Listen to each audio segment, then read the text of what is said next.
This is the last market update video for the year. This December's numbers, 2025.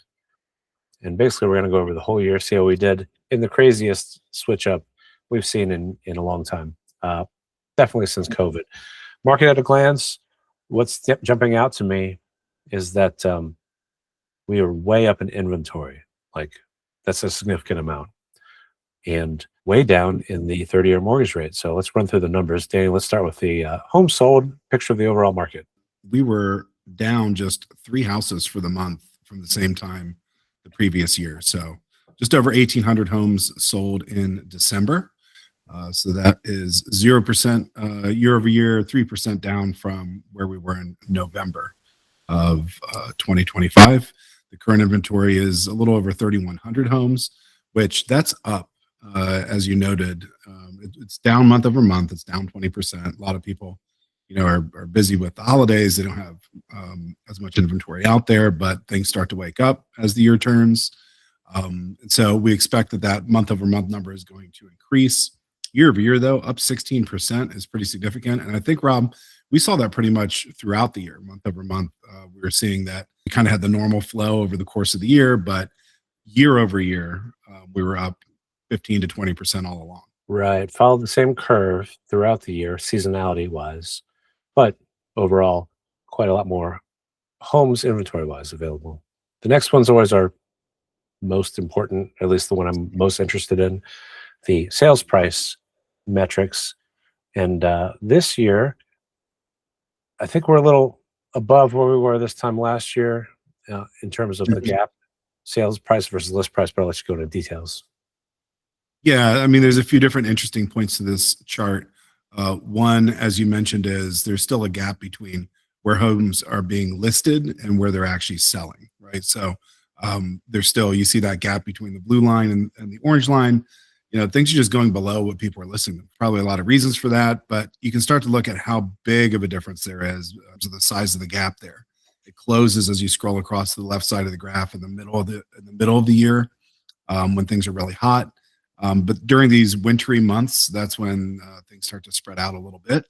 And you can see that the sales price this year of just over $391,000 is up about $10,000 or 3% to the same time in 2024. And of course, the list price on average was just a little over $410,000. Yeah, I think when we come off a hot market, the list price, the listing agents have a tendency to be aspirational, and then the market corrects for where we really are. And we're still up 3% over this time last year, which is a great indicator. That's always my concern.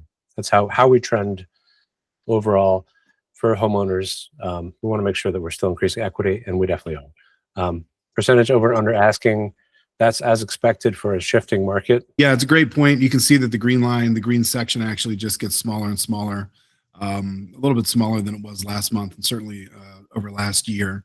The orange section, though, that's getting bigger, and that just means that more homes are selling 5% or more below their asking price, which, again, if you think about the previous slide, how aspirational the listing prices were and how much below they actually sold for, not a big surprise that a growing proportion were more than 5% below the original asking price. So that's what we're seeing here. It's an echo of that previous slide and further confirms the trend.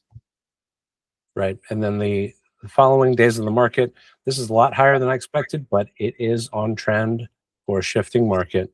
We're looking at 40 days average. And then what is it, 23 for the median? Median's a better indicator, like we've always said. Month supply on this, Danny, I think you had this in a different chart. 1.73 months supply. That's still very much a seller's market, but we are starting to balance out a little bit. Should be a relief for all buyers out there, including sellers that have to buy something next. So a little bit more balanced market's never a bad thing. But then a bigger uptick, which is kind of as expected, but never the best indicator, is the price reductions. Danny, I'll let you run through those. Yeah, so this, just like you said for the last slide and for this one as well, I mean, we're up to 44% of the houses sold with a price reduction. That's up a little bit over the peak from 2024. You see it was around 42%. But again, this tends to peak around this time of year, and then it starts to taper off. So we're expecting that in the next couple of months, if not next month, things will start to reduce in terms of price reductions. We'll start to figure out where things need to be priced just for the realities of the market. And hopefully we'll start to get a little bit more demand back into the market to match that increased supply. That's right. And then we have sales by zip code. If you want to get a more nuanced picture, a more local version of this, we're happy to provide. Our info is on the back.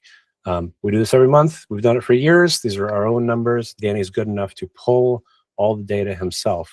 So we're not quite exactly the same as like the Columbus Board of Realtors, but they have things from Cincinnati every now and then, from Circleville. We do not have those in our market metrics because those are not our market typically.